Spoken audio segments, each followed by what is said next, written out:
Economics में Thomas ने यह कहा था कि अगर आप एक तोते को दो लफ्ज़ सिखा दें, सप्लाई एंड डिमांड, तो वो आपके पास इकोनॉमिस्ट बन जाएगा। तो इकोनॉमिक्स में इसका मतलब है डिमांड और सप्लाई जो हैं वो बेसिक कॉन्सेप्ट हैं, यानी बेसिक पिलर्स आप कहते हैं, ठीक है, इकोनॉमिक्स की थ्योरीज के, इकोनॉमिक्स के लॉज के। इकोनॉमिक्स को अंडरस्टैंड करने के लिए आपने डिमांड और सप्लाई को समझना बहुत ज़रूरी है। चलें हम बात करते हैं डिमांड की। डिमांड क्या चीज़ है? जनरली हम जो लफ्ज़ इस्तेमाल करते हैं डिमांड, ठीक है, वो एक डिफरेंट पर्सपेक्टिव में करते हैं बाज़ औक़ात, और इकोनॉमिक्स में जो है वो डिमांड प्रॉपरली डिफाइंड है। एक डिमांड के लिए ज़रूरी है विलिंगनेस टू परचेज, और दूसरा ज़रूरी है पावर टू परचेज।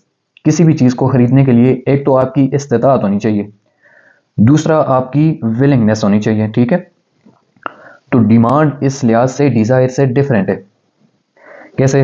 हम एक एग्जांपल लेते हैं सिंपल सी, कि एक बंदा ये डिज़ायर करता है कि मैंने प्राडो ख़रीदनी है, तो वो डिमांड में नहीं आएगा अगर उसके पास पैसे ख़रीदने के नहीं है। एक बंदा अगर ये वांट करते हैं या डिज़ायर करते हैं कि मैंने प्राडो ख़रीदनी है, लेकिन उसके पास पैसे ख़रीदने के नहीं है, प्राडो के उसकी इस्तिताअत नहीं है, तो वो डिमांड में नहीं आएगा। ऑन द अदर हैंड, अगर एक बंदे के पास इस्तिताअत है प्राडो ख़रीदने की, लेकिन वो ख़रीदना नहीं चाहता, तो वो भी डिमांड में नहीं आएगा। एक की विलिंगनेस नहीं है और दूसरे की पावर टू परचेज नहीं है। तो जब दोनों में से कोई एक चीज़ भी ना हो तो वो डिमांड में नहीं आएगा।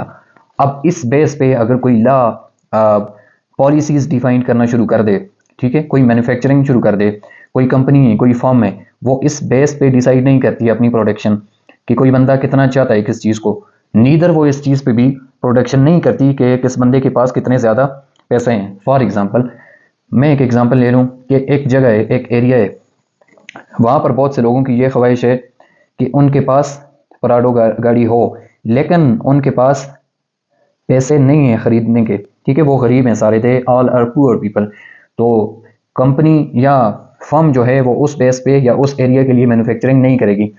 सिमिलरली एक एरिया में बहुत ज़्यादा लोग हैं and they all are rich, तो और वो सब उनके पास पैसे हैं, लेकिन वो प्राडो ख़रीदना नहीं चाहते, तो कंपनी या फर्म ये एज्यूम करके अपनी मैन्युफैक्चरिंग नहीं करेगी कि ये सारे लोग अमीर हैं, तो मैं डेफिनेटली ये लोग प्राडो को बाय करेंगे, परचेज़ करेंगे, तो इसलिए मैं अपनी इसकी प्रोडक्शन ज़्यादा कर लूँ। तो जब ये प्रोडक्शन होती है तो उसके लिए ये दोनों चीज़ें लाजमी होती हैं, विलिंगनेस टू परचेज़ और पावर टू परचेज़। ये था इकोनॉमिक्स में बेसिक डिमांड क्या चीज़ें, ठीक है। अभी हम थोड़ा सा इसकी तरफ आते हैं, लॉ ऑफ डिमांड की तरफ। Law of demand in simple words यह है, other things remaining constant, very basic thing, ठीक है, very basic, very first assumption in the law of demand कि आपने बाकी सारी चीज़ें, you have to kept all other factors constant, ठीक है, जितने भी अदर फैक्टर्स हैं कांस्टेंट हैं, सिवाय किसके? अराइज इन, सिवाय प्राइस के, a rise in price of a commodity or service will reduce its demand and a fall in price of a commodity or service will increase its demand. अगर किसी commodity की price कम होगी तो उसकी demand ज़्यादा होगी। वाइस वर्सा, अगर किसी कमोडिटी की प्राइस ज़्यादा होगी तो उसकी डिमांड कम होगी। That means demand is inversely proportional to price. If price goes up, demand will goes down, ठीक है, and vice versa. This is law of demand and this is very basic, very simple law of economics, ठीक है। आप इसको economics की एक base कह दें कि ये बहुत सिंपल सलाह है। अब जो हमने बात की अदर थिंग्स रिमेनिंग कांस्टेंट, वो अदर थिंग्स क्या हो जाएंगी या अदर फैक्टर्स क्या होंगे?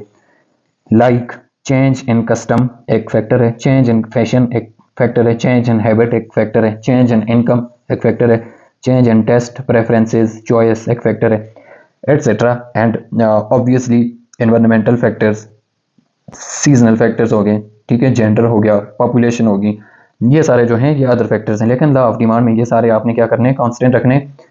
सिर्फ आपने प्राइस के साथ इसका रिलेशन डिमांड का देखना है। प्राइस ज़्यादा होगी तो डिमांड कम होगी, प्राइस कम होगी तो डिमांड ज़्यादा होगी। That was all about the demand and law of demand.